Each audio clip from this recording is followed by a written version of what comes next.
Nathaniel Rateliff, thanks for joining us.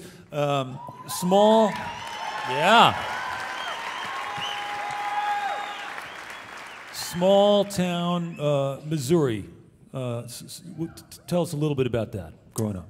I lived in a couple of small towns. One was 60, had 60 people. It was called Bay. It's pretty small. Yeah. You could have changed the name probably if you wanted to. Yeah, if I would have had more money, I probably could have. or 61 people. Yeah. And then I lived in another town called Herman, Missouri, which is like a... Oh, you guys know that? So that's like 2,500, and it's like a small German community, and Joseph and I spent a lot of time there and really had nothing else to do except for play music. Yeah. So.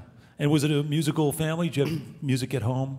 Yeah, my mom and my dad both played. My mom played 12-string and sang beautifully, and my father sang beautifully and played most wind instruments. So. Oh, cool. Yeah. You know, sometimes as we're growing up as kids, we find that a song captures a certain place and time, and we can always call it up because it's connected to this piece of music. Did you have anything like that when you were growing up? I did. There was we went to like a small Christian church, and my mom and my dad were like the worship leaders. And as I started to get older, I couldn't figure out why like that music, if God had created music, why it wasn't better than Imagine, because I had heard, right? So I guess, I was told that was supposed to be a really humanistic song, but then I thought that was really kind of ironic because we're human. So yeah, it just didn't really make sense to me. But that was one that I heard, like, yeah. We had like 2 channels, and there was some special, and I think it was Paul McCartney did the special, and he sang Imagine on the grand piano by himself. That blew your mind. Yeah, it kind of made me like that sort of feeling of like anxiety, and you also kind of feel a little bit weepy. But now as you get older, like music still makes me feel that way, but then you get anxiety for whatever reason, which is awful. It's an absolutely awful feeling. So. The joys of growing older. I like that. I think the combination of feeling emotional and a little bit weepy and anxious, I think are things that many of the Indigo Girls fans in particular can identify with. Good. This is a crowd where I think that's a common experience here. Hey, let me just ask you about I mean that with no disrespect. We can just stop and have a good cry if we want. Everybody, I think we can make time for that. We might have to worry about some stuff first, though. Yeah. Just relinquish it. Let it go. Yeah. So I mentioned, as I was introducing you, that your dad died when you were young and you left school and you went to work. Did I make that up, or is that real stuff? No, that's real. Yeah. It's just, like growing up, it just seems like normal stuff, but I guess not everybody got to do that, so. Well, I'm trying to think about leaving school in the 7th grade. Not a lot of people I know did that. No, I was actually going to homeschool, and I was just really lazy, and it was supposed to be self-taught. So, any of you guys are thinking about pulling your kids out of school, and it's like this self-taught like homeschool program, they're going to be failures, so just don't do it. So. But you also said that you went to work. My band's laughing at me, so. I did go to work. I had already been working before that with my dad doing construction, and then I got a job at a gas station when I was 11, and then me and my best friend started a lawn mowing business. And then Joseph and I, then I worked at a grocery store, and then another grocery store. And then me and Joseph worked at this awful plastic factory making like Tums bottles, and Joseph always got the cool machines where you could like stop and read. And I'd be in this machine where it's like a little tiny cage and you just turn all night.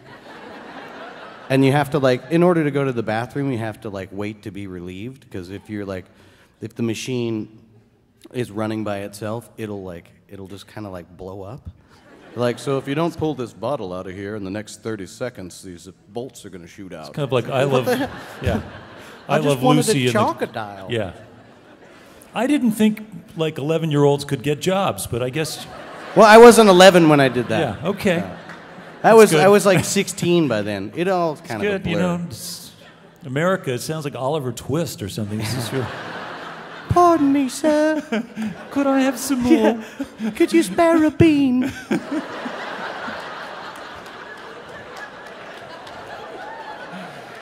But it's good for songwriting, right?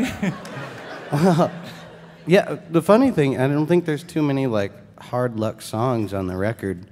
I think most of them were kind of weepy. Yeah. Yeah. Anxious and weepy.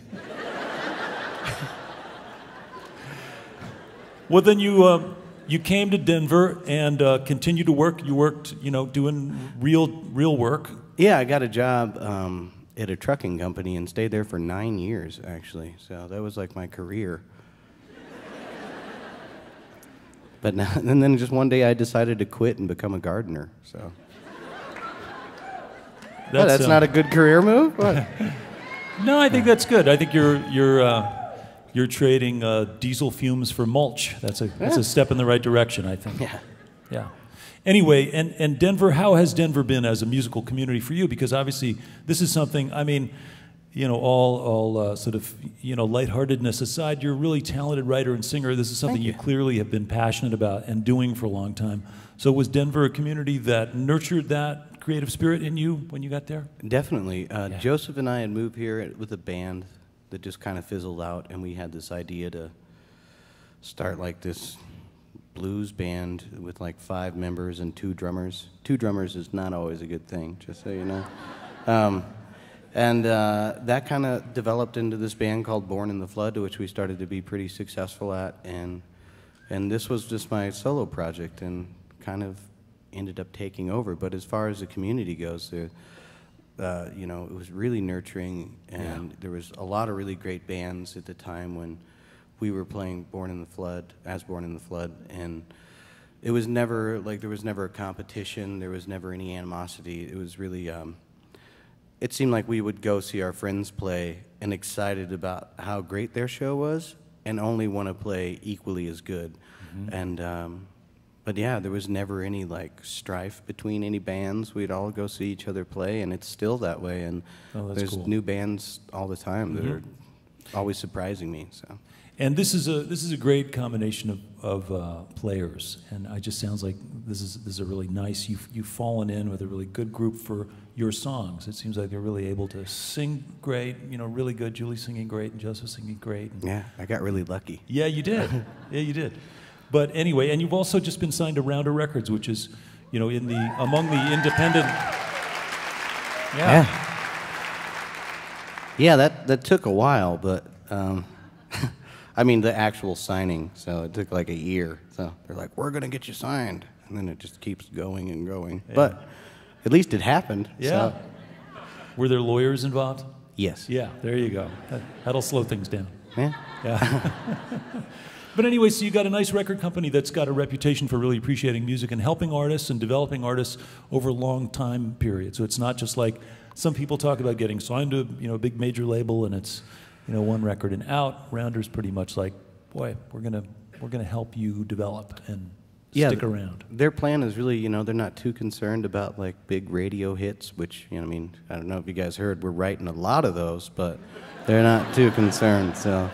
But really, they just want to kind of, push me forward as a writer and help me to be a career writer. So, and that's what I want to do, and that's what everybody in my band, we're not kids, so we're all in our 30s, and we've been doing this for a while. So it's good that they have a plan, because it seems just a little tiny bit like for a while you maybe didn't have much of a plan.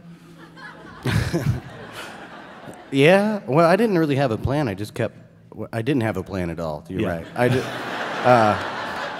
I just kept writing. Yeah. You know, like Joseph and I had been playing together since we were like 15 and 16, and I don't know if we were good back then, but I just think we just kept doing it for long enough that, you know, after 15 years, I think maybe you've honed your skills a little bit by then. So.